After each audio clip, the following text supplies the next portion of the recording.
strategy to sell more. There we go. And, Craig, we're starting right now. So go ahead. All right.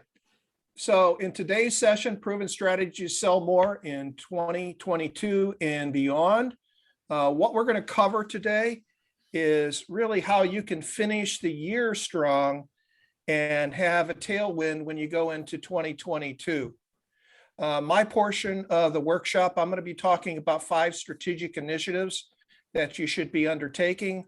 And Tom's portion, he's going to be talking about how to effectively interact with prospects and customers. This workshop is designed to be fast-paced. As Tom mentioned earlier, it will be recorded. You'll have an opportunity to ask questions at the end of each section. I will say this because we've got less than a dozen people here. If a question pops up as we move along, don't hesitate in speaking up. Yeah, raise your hand or something. We'll stop. Yeah. So a little about me, your captain first thing this morning. So I spent 32 years as a chief sales officer, chief revenue officer, and as a sales effectiveness consultant. During that time, I've worked with and impacted 63 businesses. Of those 63 businesses, first year's annual sales increases have been a low of 21 up to 142%. And that doesn't mean these companies were at $500,000. Some of them are over $100 million. I'm also the author of a book in August, or I should say April of 2016, called Smooth Selling Forever, about how to chart your course to create predictable and sustainable results. And I'm also in the process of writing a second book, which will be released in first quarter of next year. So with that being said, let's jump to the first initiative. The first initiative, the hybrid sales model, is here to stay. It's growing in popularity. Embrace it. Some of the things that you should be aware of. Virtual selling has been around for over 100 years, and more than half of the folks that I speak to go, "What? That's not true." But think about Sears catalogs, newspaper ads. Think about the Ron Popeil and the Vegematic. Think about emails. That's been around for a long time. So virtual selling has been around for 100 years. It's not new. Just because of what's happened with the COVID pandemic, it's really accelerated the movement to virtual selling. In a McKinsey study, 80% of the B2B buyers and sellers say that they prefer selling virtually. This was conducted at the end of 2020, actually October. Second, 67% of the buyers are willing to make decisions of $50,000 or greater via total end-to-end virtual selling without any in-person interaction. And both buyers and sellers are realizing significant benefits. In many cases, buyers are demanding that you go virtual. What the benefits they're achieving is faster decision processes, more informed decision processes, because they can now include virtually more buying influences and get input. Meetings are shorter. They are more beneficial. If they're planned appropriately, they get a lot more out of them. And quite frankly, there's some cost savings associated with meeting virtually versus flying people around the country for a meeting that may last an hour, hour and a half. Same thing goes for the sales folks. They're finding that they are more productive because think about it, in virtual selling, video selling, you can go back to back to back to back, and there is no downtime in between meetings. They're also finding it's easier to get meetings with not only other buying influences, but the next level up. So they're getting real decision makers who can pop in for 10 minutes and pop right out. They're finding if the virtual selling dance is choreographed correctly, the buying process / the selling process is even shorter in more than half of the cases. And of course, the CFOs of the selling organizations are going, this is tremendous. Now we don't have all these travel costs. So benefits are being embraced on both the buyer and the seller side. Here's what's happening. A lot of the traditional in-person sales calls are migrating to video calls, and an overlooked section is telephone conversations are migrating to video calls. Video calls are face-to-face calls. They're not in person. And as we all know, in terms of communication, being able to see everyone, how they are visually reacting to the message you deliver, allows you to develop a deeper relationship. So bottom line again, the hybrid sales model is here to stay. It's growing in popularity. Embrace it. Any questions on this initiative? I was just going to add, Craig, that like even before COVID, this was something that was really gaining in some popularity. And so COVID, definitely sped it up, but we're definitely seeing areas. Neil, you had a question.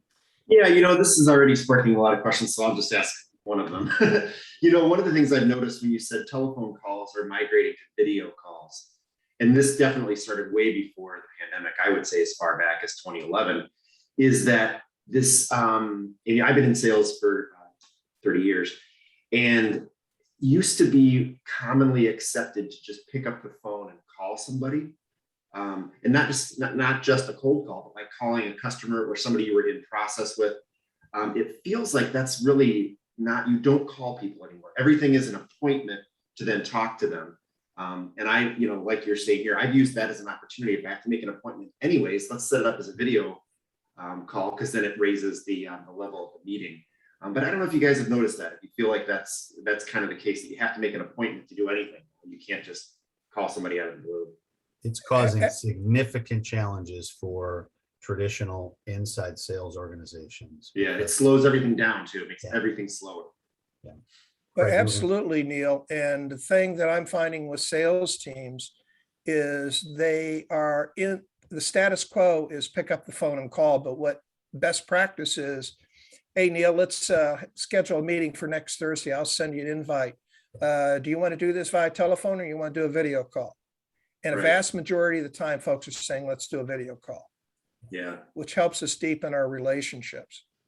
Yeah. Those days of us, getting somebody, almost getting somebody by accident and then going, oh, I was able to get 5 minutes. I think that is really condensing. People don't like to be surprised anymore. They don't like to be interrupted. And to do what Craig just said, I think that's what professional salespeople are really doing powerfully. Yeah, absolutely. And Neil, what's also working very effectively, if you know a person well enough, texting. Okay. People are getting hundreds of calls, they're getting hundreds of emails, and you're just in queue. And if you can just leave a little short SMS, chances are you're going to get a response back. And that's becoming more accepted by they don't pick up the phone. Okay. And that's becoming more accepted by the buyers. Yes. Yeah, that's cool. So I would say the caveat is you need to know the person. And if you don't know them well enough, I may say, hey, I know you're busy, Neil. What's the best way to get a hold of you if I really need to get a hold of you? Voicemail, email, text. And a lot of them will say, well, text if you really need to get in touch with me. Okay. What I'm seeing, Neil, is a lot of salespeople, that's one of the first questions they will ask in a relationship, and they'll put that in their CRM somewhere. Here's the way this person likes to be communicated with. And it really gives you 3, 4, 5 different ways and levels of touching base, talking. Words. Yeah, that's good to open up that and maybe let Tim comment on this, is because we're going to more of a virtual model, digital marketing techniques and strategies are critically important. Yeah. You agree with that, Tim? Oh, for sure. And it used to be that digital marketing techniques were all about volume. But now I think it's moving back to the creativity you can bring to it, and creating that kind of engagement where you'll get some activity from it, a call to action that's realistic. as opposed to some of the emails we all get. I know my last email might have been missed, and my 27 other ones. Right, exactly. It's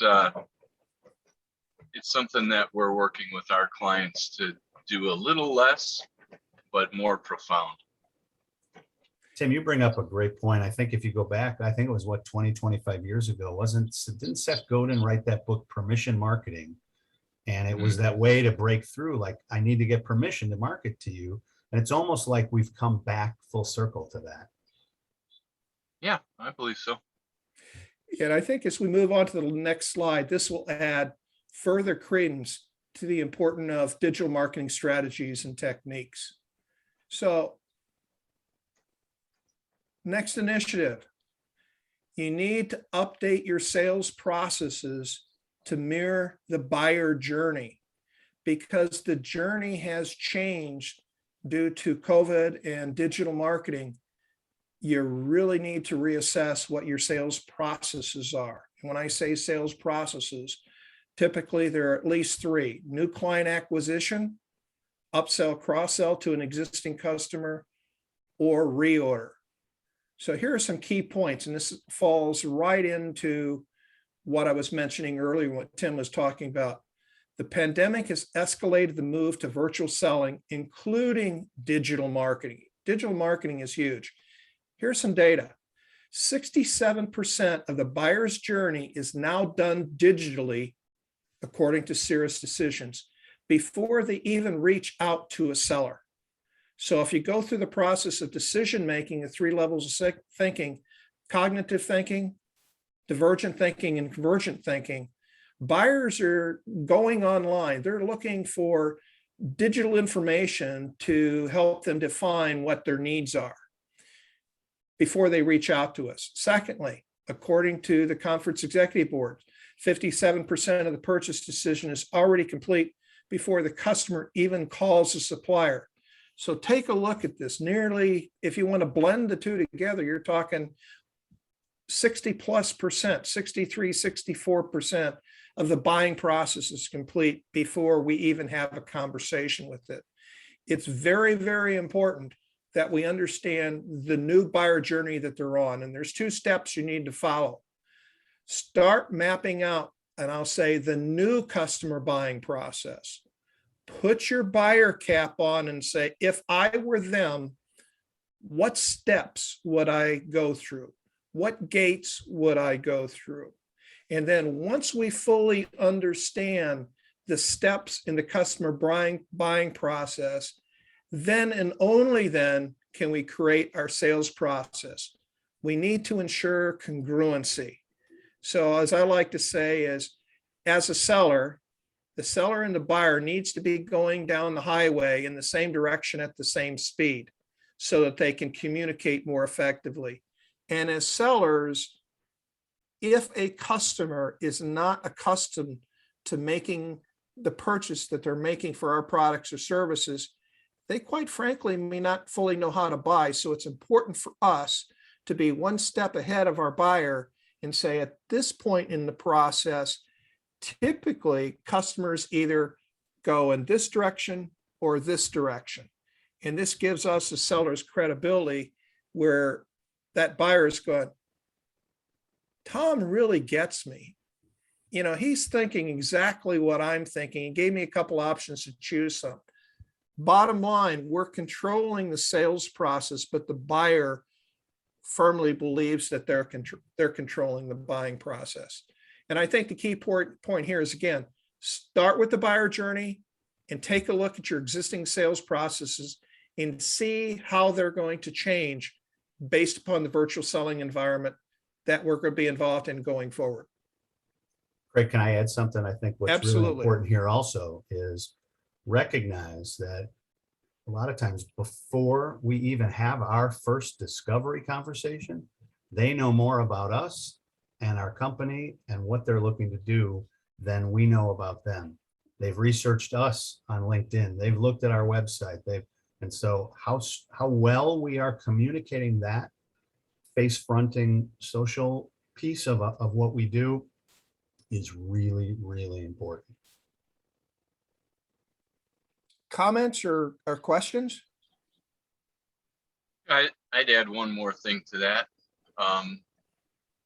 Because digitally, we can survey our friends and business acquaintances, such as, I'm looking to buy such and such, who would have a great recommendation for me. You can send that out in an instant on LinkedIn to as many connections as you have. And so part of the things that you can do, because those people are going to get impact or information peer to peer, is to educate your customers so that they understand how to give you a good referral. It's a great point. Great point. Great point. Yeah. Yeah, and almost get proactive on that, right, Tim? Like, Absolutely. I mean, Yeah. we use a thing that we created called the revenue tower. It kind of replaces the funnel. And at the top of the revenue tower is where someone becomes a client. And now how do you communicate with them? And how do you make them feel special? And then how do you give them the opportunity and maybe even some sort of finder's fee for making a great referral for you, because they're comfortable doing it. They just don't oftentimes know how to strategically do it or to mention the right buttons. And I think, professional salespeople are really good at writing a couple of paragraphs and saying to someone, hey, if you're going to introduce me, these are some talking points that oftentimes people respond to and creates engagement. So yeah, you have to be very proactive with that, but well worth it. Yeah. Because once you get that referral from someone, you've got a nice open door. Great input. And, two things I always do myself and I share with salespeople, and that is positioning up front that you are going to be asking for, and Tim, you hit it on the head, not necessarily referrals, but introductions. So if you position it on the front end of, hey, Neil, the work that I'm doing for you, I want you to become a raving fan of my work. And if you do that, I'm going to come back to you and I'd like to be introduced to other people that that might realize value from our working together. Is that okay, Neil? Well, yeah, sure. Great. But I think Tim said the important thing, particularly if someone does not know you well enough and you're in a networking group or a lead referral group, I find that the word introduction is a lot less ominous than referral. Yeah, I can't agree with that more. That is fantastic. When you're at a higher level of sale, or when you're offering, like I offer a service that people aren't in the market for necessarily. And when you have people that think you're the greatest and have done great work for them, they're waiting for someone to say, I really need what Neil has, right? When really, I'd like to get to know them so that someday when they're looking for it, or I can help to uncover that they might be looking for it. And that's a good point. Asking for introductions takes some of the pressure off them. They don't have to figure out if they're right for me. They just have to introduce me to someone that could possibly use my services. Excellent. So let's move along to initiative number 3 so we can stay on time. Looks familiar. It's not the revenue tower, Tim, but we'll take a look at it. It's really about review the health of your sales funnel. And you need to do that given that we're in a different selling environment than we were pre-pandemic, now that we're in a virtual sales environment. So you need to ask yourself a series of questions. Is my sales funnel full of high quality opportunities? Not full of opportunities, high quality opportunities. Are there plenty of opportunities spread throughout the sales funnel to successfully meet your sales goals? Third, does it address key customer needs, and does it deliver the right message at the right place at the right time. And then finally, is it aligned with your company's strategic goals? Oh, I say there's one more. And are there any gaps in the sales funnel that need to be addressed strategically? So I strongly encourage you, in light of the new buying and selling environment that we're in, take a very critical look at the health of your sales funnel. And Craig, I know you teach this, but definitely mapping that to the customer's decision journey is also really powerful, right? Like, how does my sales funnel align with how customers actually buy? Exactly. Anyone have any thoughts or questions? You don't even want to pile on there, Tim? I'm not that kind of guy. Um, you know, what you say is perfectly right. You know, and I think, you know, our revenue tower is specific to helping companies to brand and communicate themselves in 6 different levels. And so it's kind of the attract and elevate, as opposed to the funnel, which might work from the top down. So, you know, but it's still about engagement. How do you make sure that you're consistent with your messaging? And how do you know that you're hitting on all levels? Again, that goes with the metaphor of the tower, but same with a funnel. You've got different levels there, and you have to have at least awareness that those levels exist. And if you're missing out on one, maybe it's by design, or maybe it's a gap, and you got to fill that gap with points of communication.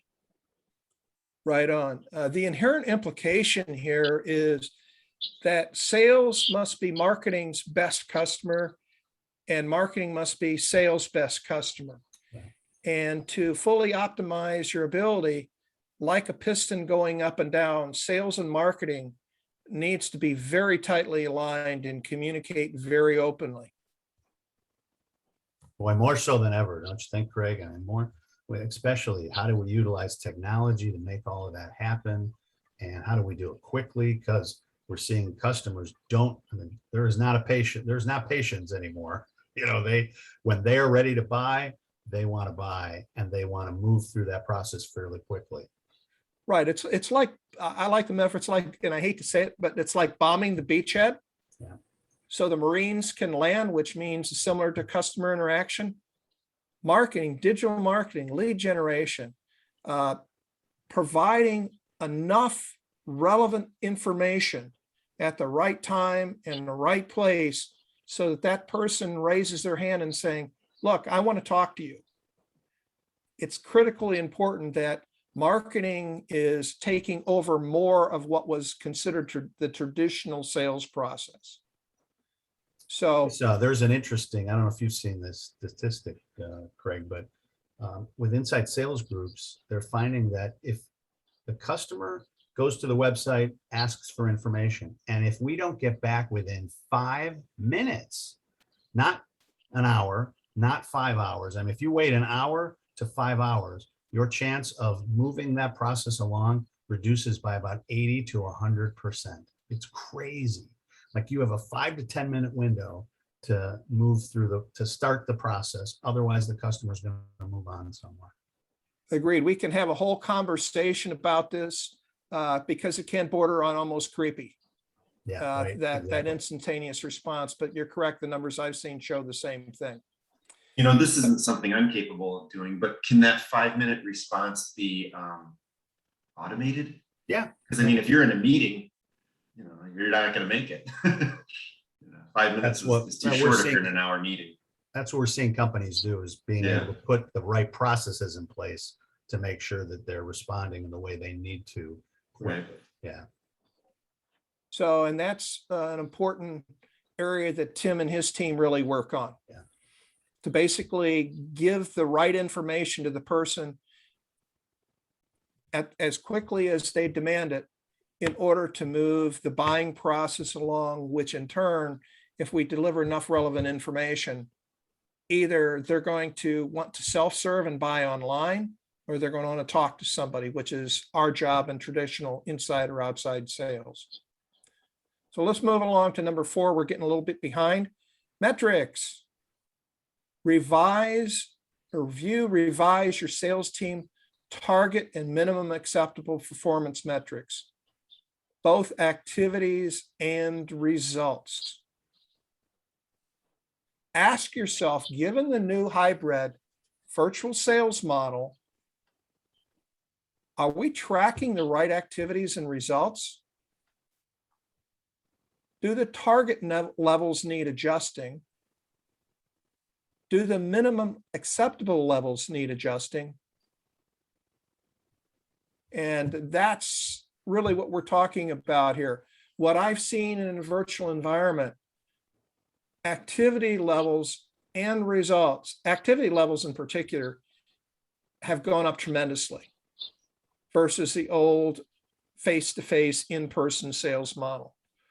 Results, because of the efficiencies that virtual selling or the hybrid model can put in place, can also shorten the time between lead generation till somebody signs on the dotted line. So, but you really need to take a step back and saying, I need to reinvestigate what I consider my weekly, my daily, my monthly targets, and what I consider to be minimum acceptable. Anything below that, there's one of two problems. It's either me because I'm not doing what I'm supposed to do, or it's the company not supporting me. But as I've seen, activity levels have gone up tremendously. Thoughts or comments on this? Okay, then I'm going to move on to 5 because we're running out of time. Evaluate your sales team's ability to meet or exceed expectations going forward. And Neil, if you're not managing people, that means taking a look at yourself and saying, given this new virtual world of selling, where do I best fit? Ask yourself, given the new hybrid virtual sales model, can I do the job required? Will they do the job that's required? And finally, am I in the right position? What I've seen, particularly with very mature individuals, they're having a hard time adapting to virtual selling because they've been doing it 30 or 40 years. And they need to first have the willingness to change to stay ahead of the game. And they also need to be capable of learning what they need to learn. Otherwise, there may be a better position for them elsewhere in the company. Anyone care to comment on that? I think this is probably the biggest challenge we're seeing with salespeople, and even, definitely with veterans, who've been doing this for a long time, but even folks who've only been doing it for 5 or 10 years. This can be a challenge of, I used to do it this way. How do I powerfully make this work? And it's really the job of today's leaders to, how do we help our people move through that? How do we give them the right tools, hold their hand when we need to, maybe gently push them when we need to, and then other times Bobby Knight them, come on, I know you can do this, whatever. And then ultimately, like Craig said, is sometimes we need to figure out maybe they're just not in the right position. Right. And even more importantly, the last thing is, how do they fit in the business, both short and long term? Yeah. Whether I'm doing personal career planning or I'm a sales leader and I'm looking at where we need to be going. Too many companies look in the rearview mirror to see where they're at and where their competition is at. And quite frankly, we need to look to the future, at least 3 years out, and work backwards to 2 years and 1 year to make sure that we're progressing towards an end goal. So that's all I really wanted to share. We're out of time and out of respect for everyone on the call. And for Tom, I'm going to turn it over to Tom. If you would like to contact me, here's my contact information, telephone number and email address, and you will, as we've said at the beginning, get a copy of this entire session. So I'm going to stop sharing now and turn it over to Tom. Tom, Okay, take it away. let me get my screen set up here real quick. Hey, Right, Tom, let me- while you do that, can I chime in? Yeah, definitely. You know, the thing about older salespeople, and I am one, is that with the new sales model, one of the greatest things you can give, especially if you're in a business that's long sales cycle, specifically B2B too, is education. Yeah. And I think the more that we can provide salespeople with a story to tell, as opposed to you know, just the facts. Here's my product, here's my service, here's the specifics on it. But how can we help them with stories that will engage people into knowing that the company cares? It makes sure that people are in touch with their feelings about it. And I'm not saying that you can't have feelings about industrial things. There's peace of mind. There's excitement at having something new, different, more competitive, whatever it might be. But I think that if a salesperson is a relatively good writer, they would help themselves by developing those kinds of stories that they can either share through narrative or through a written piece, whether it's a newsletter, blog post, LinkedIn post, whatever it might be. But that's a new way to give something that's of value, but it's not transactional. Well, Tim, you bring up such a great point. I think that the place of us today as leaders, helping our folks who are struggling during this time is really critical. We've got to almost be that parent who's teaching our kid how to ride a bike for the first time, right? We have to be willing to put the training wheels on. We have to be willing to run alongside them. We have to be willing to, when they fall off the bike and they hurt, they get their knees scraped. Don't worry, it's okay. We got you. And I think too many leaders just go, okay, go get them. I know you're an experienced person. You can handle this. And you know, people struggle in those times. And if I've been doing this for 20 or 30 years, I probably am not going to be somebody who's going to be willing to raise my hand and go, you know, I'm not really good at this. A lot of our folks don't want to show their vulnerabilities. They don't want to show that they don't know how to do this. So I think our job as leaders is really helping them navigate through that. So yeah, thanks, Tim. I think finding their strengths, what they're really good at, and helping them take their strengths and overcome their weaknesses is critical today. Good stuff. Thanks, man. So I want to spend the rest of this time just talking about maybe some strategies and some tactics. And okay, now how do we communicate? How do salespeople and sales leaders communicate better in terms of this? And so at M3, the founder of our organization, a gentleman by the name of Skip Miller, has written 7 sales and sales management books. I was a vice president of sales with about 50 salespeople, 5 regional managers 20 years ago, hired Skip. And I remember hit in the head with, it felt like I was hitting the head with a ton of bricks. I'm like, oh, I wish I knew that 5 years ago, you know? And that's the stuff that we teach, is this place of how do we help salespeople and sales teams, sales leaders move to the next step? How do we help them get through these areas of change? And so some of the things that we like to talk about here, definitely this place of, we see 3 things happening in the sales processes, any sales process you've got. There's a start, a split, and a skip. Craig talked about it, and that start is the X. Most sales conversations today start in stage 2 or 3. They start in education. The customer calls us and says something like, I know what I need. I already know what you guys do. What makes you different? And our challenge as salespeople is, Well, I know what makes us different. I want to tell you all about who I am and who we are. And we start talking, right? And we start educating when in fact we need to discover. We need to go back and we need to go, I get it. I'm ready to tell you why we're different. But before I do that, can I ask you a few questions? What's going on in your business today that is having you call us, reach out to us? What's happening? We have to be really aware that discovery, especially in today's world, is critically important.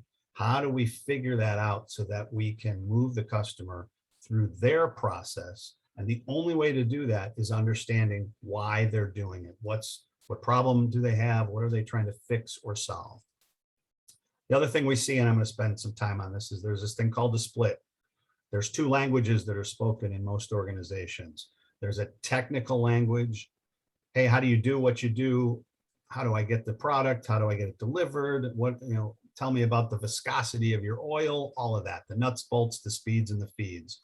But then there's also this business conversation, return on investment, risk, how are you going to increase my uptime, decrease my downtime, whatever that is, right? And the last, and we'll touch base on this, is this thing called transfer of ownership. What's your test drive? You wouldn't sell very many cars if you said to the person who was looking at a Mercedes-Benz 5, going, hey, I'm going to show you how this baby handles. Get in the passenger seat, and I'm going to drive you around. This, oh, do you feel that? See how we went from 0 to 90? No, you put the customer in the driver's seat. What is the activity we do to make sure that the customer is experiencing the difference that we can bring to them, right? Those are three things. So this first place of this technical split, we see that this is where a lot of salespeople are struggling today. We're really good at the technical conversation. I mean, that's how we've been taught. That's how we've been trained. But it's our ability to have this business case conversation. Too many times we see this happening. We talk with Bob. Bob says, I need this, this, and this. Can your product do this? And we go, yep, Bob, we can do this. We can handle all those things. We get Bob all the way to stage 4. Bob, sounds good. Great. What's my proposal? Here's my price, everything. And Bob says something like, oh, I need to get approval from Mary. Who has the conversation with Mary? Too many times we're letting Bob have that conversation with Mary, and we're not involving Mary on the front end of this piece, this conversation. How do we involve Mary early in the process? We are seeing in today's world that the Marys of the world are, C-level folks. They are getting involved at levels that they haven't gotten involved in the past. So it's easier to bring them into the conversation early. It's just, as a salesperson, I've got to early ask a question like, can you tell me about what your decision-making process is here? How does your team make decisions? Who are the people that are involved? And when you find that out and you discover that, you have to do your best to bring those people into that conversation early. Does that make sense, guys? Anything you'd add to that? One thing I would ask, Tom, is when you said, someone comes to you and they already know everything and they just say, hey, tell me why you're different. And I definitely agree with you. You want to go to finding out about them and discovery. Do you sometimes give them something? And I know this probably would sound like a canned thing or a platitude or something to kind of placate them, hold them over. Well, we're customer focused or whatever we are. And then you kind of transition that into discovery because it feels like sometimes that's what they want. They really want to hold you to that. It's almost, Neil, like you've got to teach a piece of, I'm going to give you some information and then I'm going to flip it back to find out, does that make sense? Is that what you're looking for? Is this why you engage, why you even had the conversation? So yeah, I agree.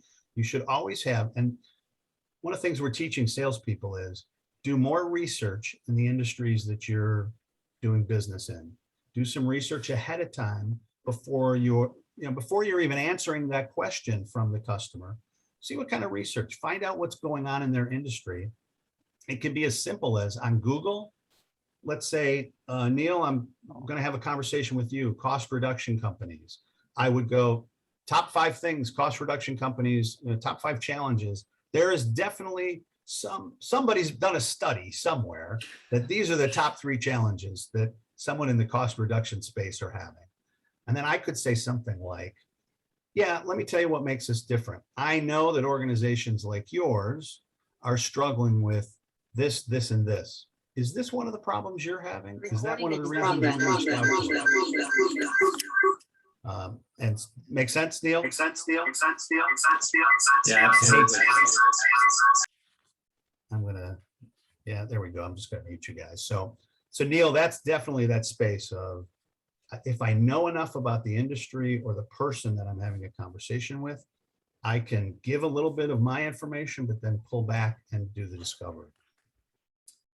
Okay, we know that in most organizations, there's 2 lines. There's an above the line and a below the line. And it's like having Thanksgiving's coming up, right? And you've got the holiday, at the holiday, you've got the kids table and the adult table.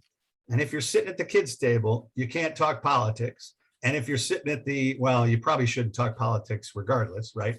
But if you're at the adult table, we don't want to talk about what's going on Barney and stuff. You know, we want to have more substance conversations.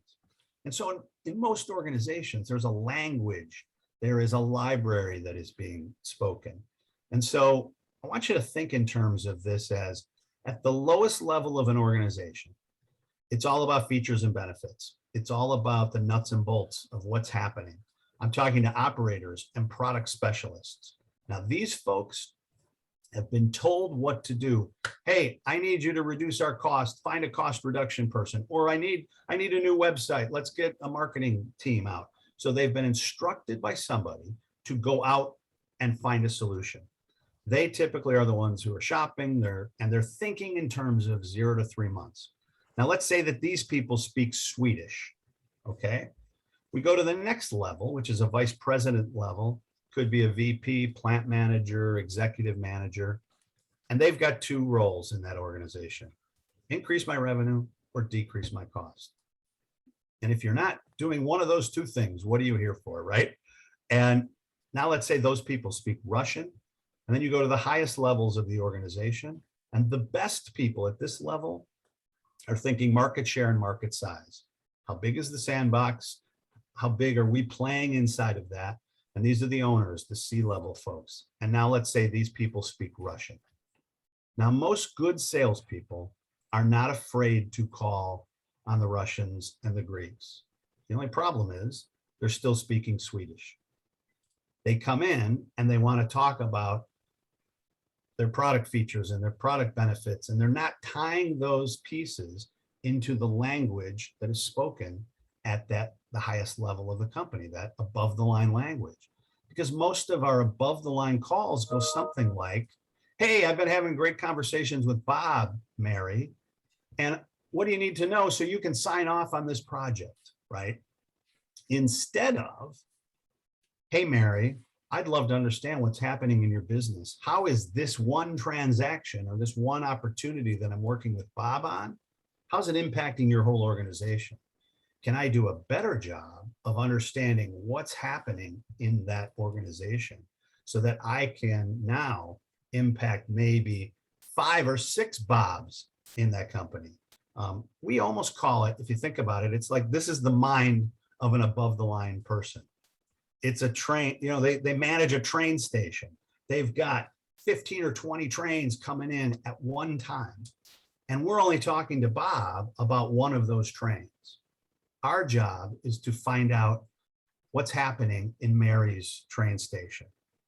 We've got to find the trains. What's on hold? What's delayed? Where are you taking the money that you originally had budgeted here, and now you're moving it to this level because you've got cost and shipping issues over here, and you're not going to use those funds. So now you're moving them here. Our job is to find out what's scrapped, what's still going, what's revamped, what needs to get up and running. And if we can do a better job of that, finding the trains, there's a great chance that not only can I help you on train 1, but I can make a huge difference on train 3 and 5 And 6 months from now, I can make a difference on train 7, 8, and 9. This concept makes sense, guys? And it Yeah. challenges, let me tell you, it Yeah, challenges salespeople who are used to speaking Swedish to now all of a sudden have a different conversation at the higher levels of the organization. Craig, anything you'd add to this before I move on? No, you're right on. Yeah. And so one of the things we teach is this tool called Value Star. And if I think about my above the line conversations, the more questions I can ask about return on investment. How do you guys measure your return on investment? If you're going to invest $1,000, what are your expectations? I know anybody who's on this call and is going to be listening to this, we all know above the line people, if they invest $1,000, they don't want to just make $1,000. They want to make $10,000. They're greedy, right? They sometimes want 30,000, 50,000. What are their expectations of that return on their investment? And how do they go about making that happen? The best salespeople are reducing risk. We're coming in and we're saying, okay, my solution is going to reduce your risk of this problem, this issue. We can ask questions about their time issues. What's happening in terms of time, uptime, downtime? Where are they trying to increase productivity? Make sure all of those pieces. So if we can ask questions about those three, and then you throw brand and leverage in there. What I think is interesting about brand, especially, Tim's a marketing guy on this call. The exterior brand that the company operates with those are easy brand questions. Questions I like above the line are, in addition to those, are learning about the brand of the individual you're speaking to. There's some people who are innovators inside the organization. There's some people who are known for being just, you need something done, talk to Jim. Jim's that guy. And if I can understand what brand they represent, their own internal brand inside the organization, I can maybe make an impact in terms of ways that I can help and support that. And then the last thing is leverage. 2 + 2 has to equal 6, 8, 10. And that's why I like this conversation about understanding the trains. Is if I'm talking to Bob on project A, but I understand how I can leverage project B, C, F, H in that organization, now all of a sudden this one solution creates a high level of leverage inside that company. And I'm all of a sudden a lot more powerful in that sale. Craig, anything to add to that? Any questions you guys have about this? Tim, anything you want to add or say in terms of what you know and what you see? I think you're right on as far as, understanding not only their brand, but maybe their philosophy of how do they make investments? How do they view investments like this? Yeah, it's a great question. And, those are, again, teaching a salesperson to be able to have those types of conversations. We're no longer just talking about our stuff. We're talking about the solutions that our client is looking for. And so Value Star is a really nice tool. We see people have a lot of success just by thinking about those 5 steps on the Value Star, 5 points. And so you think in terms of the value tables that I apply. Below the line, if I'm talking to a below the line person, is I got to show them how our product is easy to use, has the support, the right features, it's within the budget. This might be the most important one though, is how do I help that person look good? How do I make that person look good in the organization? If they want to get promoted, I want to help them get promoted. If they're just somebody who wants to keep their head down and make sure they don't get noticed so they don't get fired, there's all those people in those companies. You're like, listen, you're not going to make a mistake. I'm going to make sure there's no mistakes here. And I'm going to be that person who's going to make you look good. When we go above the line, how do we show that our solution advances corporate initiatives, lowers their risks, saves time, gives them the return on investment, addresses, like Tim said, their philosophy of how they're looking to grow, gives them a competitive advantage?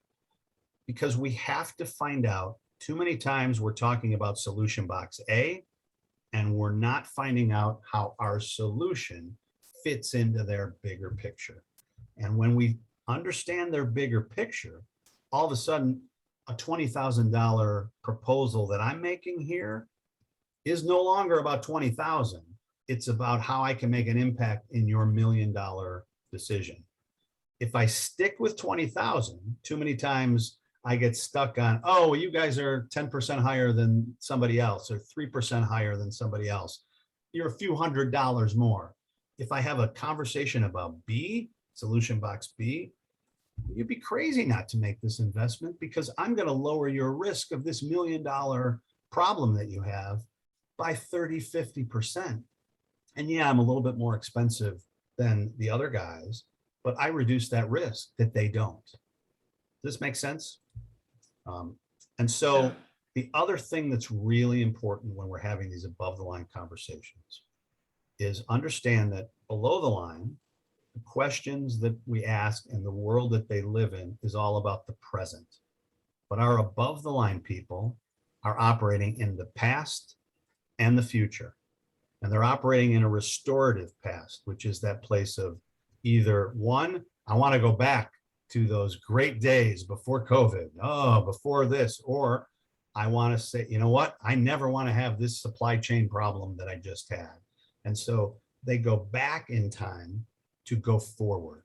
And so our questions really have to be about, tell me about the problems, the issues, the challenges you had. How did you address those 3 months ago, 6 months ago, 2 years ago? And what are you doing to make sure that that doesn't happen now? How does my solution help you to address that? And then, one of the last things is, let's no longer just talk about features and benefits. Let's make sure that we're always tying the feature and the benefit into the value of the person we're speaking to. Let's not leave it up to them to figure that out. Let's say something like, Neil, I know that in your role, here's what you are looking to do. Here's what we do. Here's the benefit of what we do, but here's the value that that brings to you in your role. Here's how we'll address that risk issue. Here's how we'll address that return on investment issue. Let's not leave it up to the customer to figure that out for themselves. Last thing I'm going to close with is, Tim, if I can ask you a question. So on a national percentage, when somebody goes into a trade show and they get their badge scanned and that organization says, yeah, we'll call, one of our salespeople is going to call you in the future. What do you think that national percentage is of conversations that actually happen? Oh, I'm going to say 25%. Yeah, you're so optimistic. Oh, I love your optimism. We think it's about a 5% number. So think about that. Companies are paying hundreds of thousands, sometimes millions of dollars to show in a trade show. And they have interested, excited people coming. And that number is somewhere between 5 and 10%. We've seen it as low as 5. We were working with a company and Judy was one of their salespeople. And she says, well, I have 35% of my conversations from the trade shows. And we're like, Judy, what are you doing? And Judy goes, well, I'll tell you what I do. And it's fairly simple, but it's really interesting. She says she does a little bit of research before she makes the call on the person who stopped by her booth. She does a little bit of research. Who is their boss? She picks up the phone, sends an email and says, hey, Bob stopped by our booth. I'm going to have a conversation with Bob shortly after. But before I do that, I just wanted to have an understanding of what's going on in your business that had you send Bob to the trade show in the first place. Now, whether she has the conversation or not with this person, her next call is to Bob. Hey, Bob, I just talked to your boss, or I left your boss a voicemail message, and I can't wait to have a call with you. You stopped by our booth. Can't wait. 7x times number of calls. Because if I'm below the line and I know my boss is involved, all of a sudden there's a little bit higher level of responsibility.